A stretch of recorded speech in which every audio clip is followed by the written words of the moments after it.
Uganda has joined the rest of the world to celebrate the World Food Day. The Food Rights Alliance has continued to advocate for consumption of safe food and urban farming. Henry Richard Chimera, the team leader, Consumer Education Trust, says besides inaccessibility to the food, consumers take in high volumes of unsafe food. Consumers globally do not access safe, nutritious food. And that's why we are joining the global world today on behalf of consumers to advocate that food that is grown should have quality inputs that will sustain the growth of that food. Inputs, resources that will nourish it and that will sustain it. If consumers do not get healthy food and do not consume nutritious food and safe food, then we cannot have we can't have a sustainable world. Who are urban consumers can also do urban farming. Through urban farming, consumers can feed themselves as the market also feeds them. Where they grow beans, they grow cassava, sweet potatoes, and other vegetables. As the beans, sweet potatoes, and cassava grows, they can harvest the leaves and consume them to add nutrition. Jude Sebeliba, the head of programs at the Food Rights Alliance, says the increased number of cities has reduced farming land, but new mechanisms should be brought on board.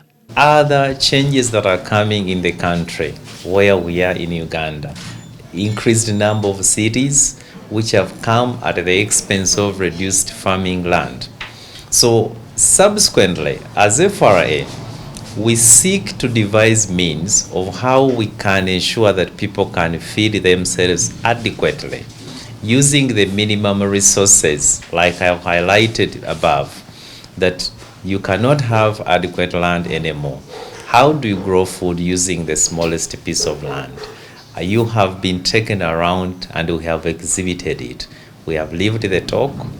We are promoting models like the farm planning model that have ensured that families where we have worked have enough food to eat, but also have a spare food to sell, to buy all the foods they cannot produce.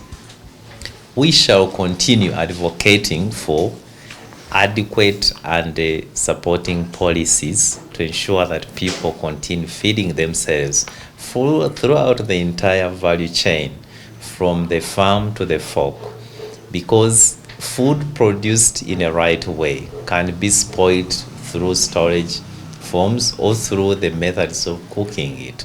So we want to ensure that people can adequately eat food when it is still food, but not destroy it, contaminate it, because nutrition is also becoming a matter of concern. Chimera adds that consequences that arise as a result of poor nutrition affect productivity. Nutrition or malnutrition are diverse. Let's start with our children. Once your children are malnourished, they lose a lot. One, they get stunted. And when they get stunted, they can get brain damage. The brain doesn't grow, the body doesn't grow, they are vulnerable. Their immune system is weakened further. So they are susceptible to most of the disease, and then their growth is also impeded. So they might not be strong enough to do physical activities, to concentrate in class, also to be productive. So they become a burden to the parents, to the nation. So it is very key right from childhood that our children get sustainable diets that are nutritious and safe. Food safety is very key in all this discussion. You can have nutritious food, but once it is not safe, it will lead to lesser diarrhea. The way we prepare it in an unsafe environment, it can lead to foodborne diseases. However nutritious you think it was, you'll end up diarrheating.